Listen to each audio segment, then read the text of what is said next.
Hello dear students, कैसे हो आप। उम्मीद करता हूँ कि बहुत अच्छे रहे होंगे। अभी अभी मेरे कमेंट ध्यान में आया है, शायद 10-15 मिनट पहले किसी एक बच्चे का कमेंट आया है, वो ध्यान में आ गया था। तो उन्होंने बोला है कि सर, प्रभावी नाभिकीय आवेश और परिरक्षण प्रभाव पर एक छोटा सा वीडियो बना दो। और मैं फ्री बैठा भी था, तो आज मैं एक छोटा सा वीडियो बना देता हूँ परिरक्षण प्रभाव और प्रभावी नाभिकीय आवेश पर।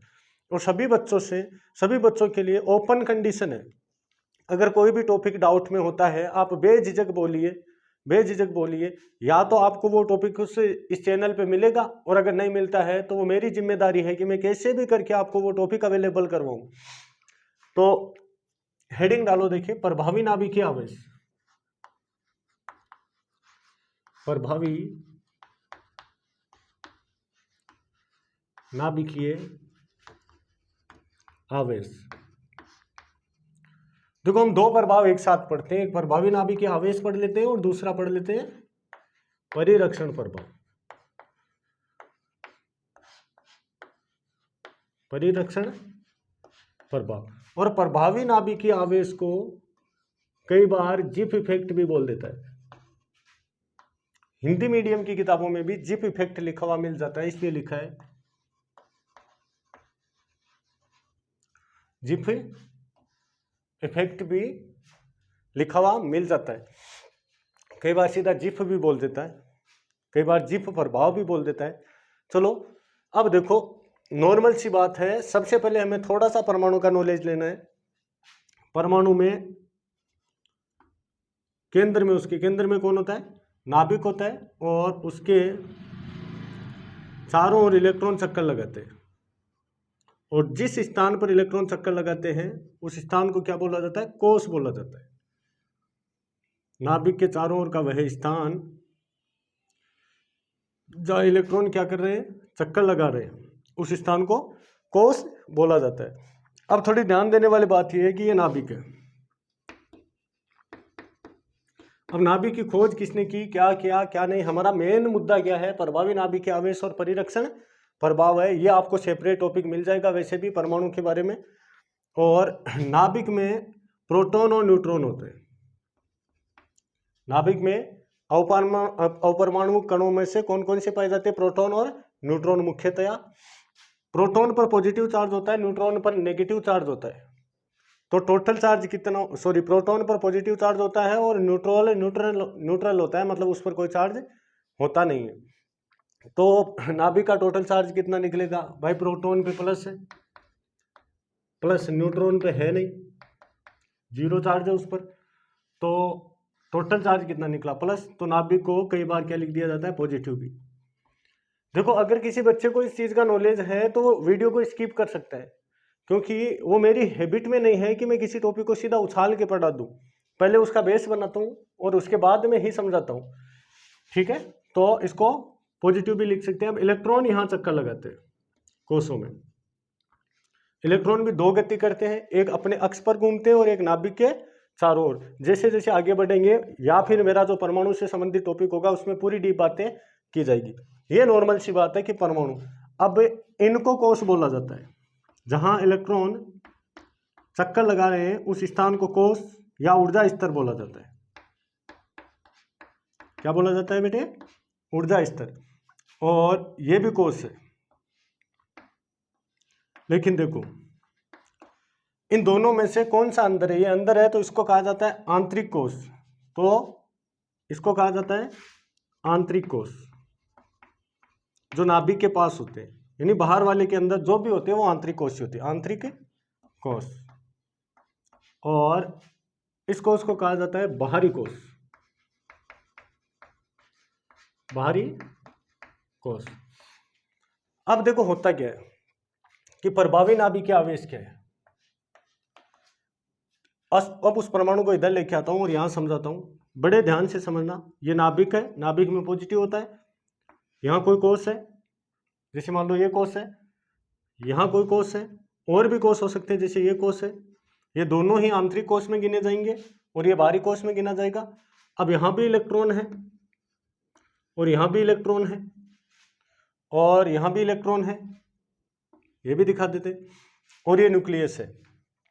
अब देखो इलेक्ट्रॉन पर कौन सा चार्ज होता है, नेगेटिव चार्ज होता है। इलेक्ट्रॉन पर कौन सा चार्ज होता है, नेगेटिव चार्ज होता है। जबकि प्रोटॉन पर, उस पे नाभिक में कौन सा चार्ज है, पॉजिटिव चार्ज है। नाभिक में कौन सा चार्ज है, पॉजिटिव चार्ज है।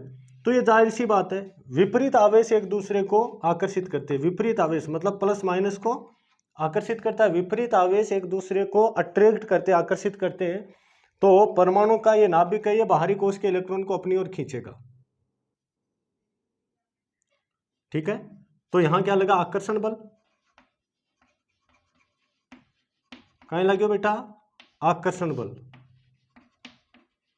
बस इस आकर्षण बल को ही क्या कहा जाता है, प्रभावी नाभिकीय आवेश। क्या कहा जाता है, प्रभावी नाभिकीय आवेश। इस आकर्षण बल को क्या कहते हैं, प्रभावी नाभिकीय आवेश। तो डिफाइन कैसे करेंगे, परमाणु के नाभिक द्वारा अपने सबसे बाहरी कोश के, ध्यान रखना है, अपने सबसे बाहरी कोश के इलेक्ट्रॉन पर जो आकर्षण बल लगाया जाता है, उस आकर्षण बल को क्या कहा जाता है, प्रभावी नाभिकीय आवेश। परमाणु के नाभिक द्वारा अपने सबसे बाहरी कोश के इलेक्ट्रॉन पर जो आकर्षण बल लगाया जाता है, उसको खींचा जाता है अपनी ओर। उस आकर्षण बल को ही क्या कहते हैं, जीप इफेक्ट कहते हैं, या प्रभावी नाभिकीय आवेश। अब देखो ये कब बढ़ता है और कब नहीं बढ़ता है, उसकी बातें जस्ट एक बार इसको डिफाइन करने के बाद करते हैं। परिरक्षण प्रभाव को पहले डिफाइन कर लेते हैं। अब परिरक्षण प्रभाव क्या है, देखो यहां क्या, ध्यान दो, आंतरिक कोशों में क्या है, इलेक्ट्रॉन, और बाहरी कोश में भी क्या है, इलेक्ट्रॉन। तो भाई साहब यहां माइनस है और यहां भी क्या है, माइनस है। तो इन माइनस माइनस के बीच में क्या होगा, रिपल्सन होगा। माइनस माइनस के बीच में यहां क्या होगा, प्रतिकर्षण होगा, प्रतिकर्षण होगा। जो ये प्रतिकर्षण लगता है ना, इसको ही कहा जाता है परिरक्षण प्रभाव। परिरक्षण प्रभाव, या इस परिरक्षण को कहा जाता है आवरण प्रभाव। आवरण प्रभाव। देखो क्यों इसका नाम परिरक्षण प्रभाव ही पड़ा, क्यों इसका नाम परिरक्षण प्रभाव ही पड़ा, सीधी सी बात देखो, इसको रक्षण प्रभाव भी कहते कई जगह, रक्षण प्रभाव। देखो इन तीनों चीजों को क्लियर करते। भाई साहब सीधी बात देखो, ये क्या कर रहा है, नाभिक इसको खींच रहा है, इलेक्ट्रॉन को खींच रहा है। जबकि ये अंदर वाले इलेक्ट्रॉन है, इस इलेक्ट्रॉन को क्या कर रहे हैं, दूर धक्का मार रहे। अब जस्ट इमेजिन ऐसे सोचो कि जैसे मान लो यहाँ कोई टेबल पड़ी है मेरे सामने, उसको मैं खींच रहा हूँ, ठीक है। तो उसको मेरा खींचना प्रभावी नाभिकीय आवेश है, उसको मेरा खींचना क्या, प्रभावी नाभिकीय आवेश है।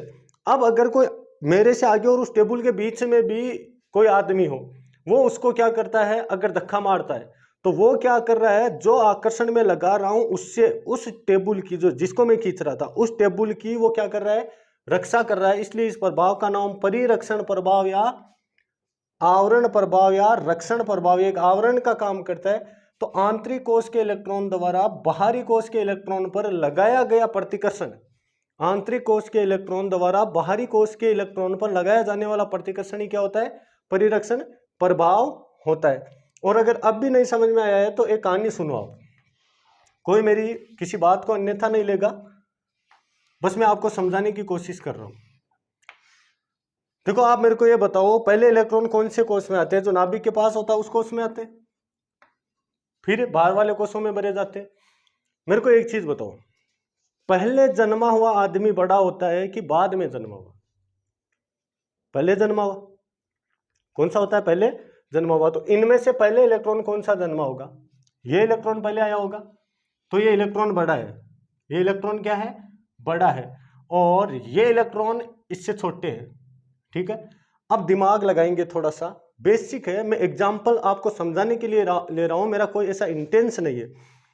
जैसे मान लो ये कोई परिवार है, ये कोई लड़की है, ये भी लड़की है और ये भी लड़की, ये छोटी छोटी बहन है, मान लिया ये क्या है, छोटी बहन है, इस इलेक्ट्रॉन को क्या मान लिया, छोटी बहन, और ये दोनों इसकी कौन सी बहन है, बड़ी बहन, बड़ी बहन है।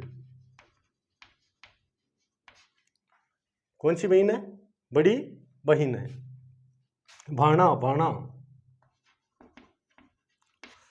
कौन सी बहन है, बड़ी बहन।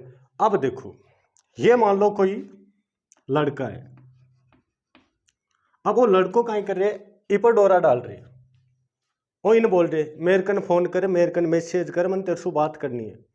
ये बात को पतो 5 साल को जना इन समझाई, बेटा काई कौन पड़ियो बातम, काई कौन पड़ियो बातम में, अगर एन की बातें करे तो फिर ये चौकी बातें को नहीं, पढ़ाई कर ले, पढ़ने का दिन है। देखो मैं सभी फैमिलीज को यही संदेश दूंगा कि जिस टाइम पढ़ने के दिन होते आप पढ़ाई कीजिए। बस मैं केवल एक एग्जांपल ले रहा हूं, मेरा कोई गलत इंटेंशन नहीं है यहाँ, ठीक है। तो ये इस पे डोरे डाल रहा है, मतलब ये इसको अपनी ओर अट्रैक्ट कर रहा है और ये कह रही है नहीं इससे बात नहीं करनी है, बात नहीं करनी है। तो ये दोनों क्या कर रही है, इस आदमी से इसकी रक्षा, इस आदमी से इसकी रक्षा।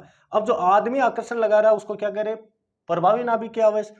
तो आंतरिक कोश के इलेक्ट्रॉन द्वारा बाहरी कोश के इलेक्ट्रॉन की प्रभावी नाभिकीय आवेश से रक्षा करना ही क्या होता है, परिरक्षण प्रभाव होता है। आई थिंक कि परिरक्षण प्रभाव क्लियर हो गया होगा, आवरण प्रभाव क्लियर हो गया होगा, रक्षण प्रभाव क्या है क्लियर हो गया होगा, प्रभावी नाभिकीय आवेश होता है वो क्लियर हो गया होगा। बात करते हैं कि ये परिरक्षण प्रभाव कब बढ़ता है।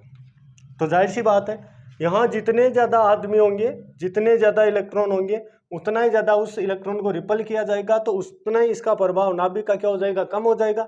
तो आंतरिक कोश में इलेक्ट्रॉन की संख्या बढ़ने पर, अगर आंतरिक कोश में इलेक्ट्रॉन की संख्या बढ़ती है, आंतरिक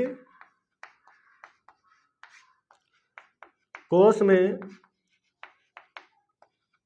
इलेक्ट्रॉन की संख्या बढ़ने पर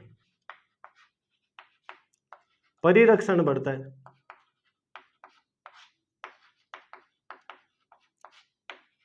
ओके, आंतरिक कोश में इलेक्ट्रॉन बढ़ने पर परिरक्षण बढ़ता है। और आगे जाके देखो परिरक्षण का क्रम भी आएगा आपके। तो एस कक्षकों का परिरक्षण, उपकोष कितने होते, सॉरी उपकोष कितने होते हैं, एसपीडीएफ। तो एस कक्षकों का परिरक्षण सबसे ज्यादा होता है, फिर पी का होता है, फिर डी का होता है और फिर एफ का। तो एफ और डी का क्या होता है, दुर्बल परिरक्षण प्रभाव होता है। ये चीज जब आप वो D and A block elements एक लेसन है 12th क्लास में, वो पढ़ोगे तो वहाँ एक लेंथेनाइड संकुचन और एक्टिनोइड संकुचन होगा। ये बात वहाँ वापस काम में आएगी, गांठ बांध लो इसकी कि एस कक्षकों का परिरक्षण सबसे ज्यादा होता है, पी का उससे थोड़ा कम होता है, डी का उससे भी कम होता है और एफ का उससे भी कम होता है। अब रही बात नाभिकीय आवेश कब बढ़ सकता है, प्रभावी नाभिकीय आवेश कब बढ़ सकता है। तो जाहिर सी बात है यहाँ प्लस बढ़े, और प्लस कब बढ़ सकता है, जब किसी परमाणु में प्रोटॉन की संख्या बढ़े। तो प्रभावी नाभिकीय आवेश है वो परमाणु में प्रोटॉनों की संख्या बढ़ने पर बढ़ता है। अब देखो ये दोनों प्रभाव एक दूसरे के उल्टे हैं, एक इसको खींच रहा है इलेक्ट्रॉन को और एक इसको धक्का मार रहा है। तो ये इलेक्ट्रॉन अगर पास आया, जस्ट इमेजिन प्रभावी नाभिकीय आवेश, ये इलेक्ट्रॉन अगर इसके पास आया, तो इलेक्ट्रॉन पास आया तो जहां इलेक्ट्रॉन वहां कोश, क्योंकि कोश पहले नहीं बना था, पहले कौन आया था, इलेक्ट्रॉन। कोश है क्या, नाभिक के चारों ओर की वो जगह है जहां इलेक्ट्रॉन पाए जाने की संभावनाएं सबसे ज्यादा हो। नाभिक के चारों ओर की वो जगह है जहां इलेक्ट्रॉन पाए जाने की संभावनाएं सबसे ज्यादा हो। अब भी अगर किसी बच्चे को डाउट है कि कोश पहले आया होगा, तो मैं आपको एक एग्जांपल देता हूं। जिस स्कूल में आप बैठते हो उस स्कूल को न्यूक्लियस मान लो, नाभिक मान लो। अब उसमें जो बसें हैं ना, उन बसों को आप इलेक्ट्रॉन मानो। अब इलेक्ट्रॉन का काम क्या है, नाभिक के चारों ओर चक्कर लगाना। तो उस बस से एक चक्कर लगवाओ, देखो बस जब चलेगी ना तो पीछे एक रास्ता होगा, तो ही क्या बनेगा, पीछे एक रास्ता। तो वहां उस रास्ते जाओगे तो बस के मिलने की संभावना सबसे ज्यादा है। तो बस से पहले आई कि वो रास्ता पहले क्या आई, बस आई। बस जब चली तभी तो क्या बना, रास्ता। तो इस चीज को माइंड में बिठा लो, इलेक्ट्रॉन होते हैं वो पहले आते हैं, पहले वो चक्कर लगाते हैं और उस जगह को हम क्या कहते हैं, कोश कहते हैं, कोश। ठीक है। अब देखो ये प्रभाव क्या करता है, इस इलेक्ट्रॉन को अपनी ओर खींचने की कोशिश। तो अगर इलेक्ट्रॉन इसके पास आया तो आई थिंक कोश भी इसके पास आ जाएगा, ये कोश भी इसके क्या आ जाएगा, पास आ जाएगा। तो परमाणु की त्रिज्या घट जाएगी, परमाणु का आकार घट जाएगा। इसका मतलब ये हुआ कि प्रभावी नाभिकीय आवेश बढ़ने पर, प्रभावी नाभिकीय आवेश बढ़ने पर परमाणु का आकार घटता है। प्रभावी नाभिकीय आवेश बढ़ने पर परमाणु का आकार घटता है। जबकि परिरक्षण प्रभाव क्या कर रहा है, देखो इसको दूर धकेलने की कोशिश कर रहा है बाहर वाले इलेक्ट्रॉन को। अगर इलेक्ट्रॉन दूर गया तो क्या होगा, कोस दूर चला जाएगा तो त्रिज्या ज्यादा हो जाएगी परमाणु की। तो परिरक्षण प्रभाव होता है वो परमाणु के आकार को बड़ा करना चाहता है। परिरक्षण प्रभाव होता है वो परमाणु के आकार को बड़ा करना चाहता है। तो ये एक छोटा सा टॉपिक था, प्रभावी नाभिकीय आवेश, परिरक्षण प्रभाव। और मैं फिर बोल रहा हूं, मेरा कोई भी अगर एग्जाम्पल है, उसको कोई भी भाई बहन जो भी है वो मेरे सिस्टर ब्रदर्स उस एग्जाम्पल को अन्यथा ना ले। ये मेरा समझाने का एक तरीका था कि बच्चे को समझाया जा सके। बाकी मैं किसी प्रकार से कोई पारिवारिक कमेंट नहीं कर रहा हूं। It's okay. आई होप कि आपको ये टॉपिक समझ में आया होगा।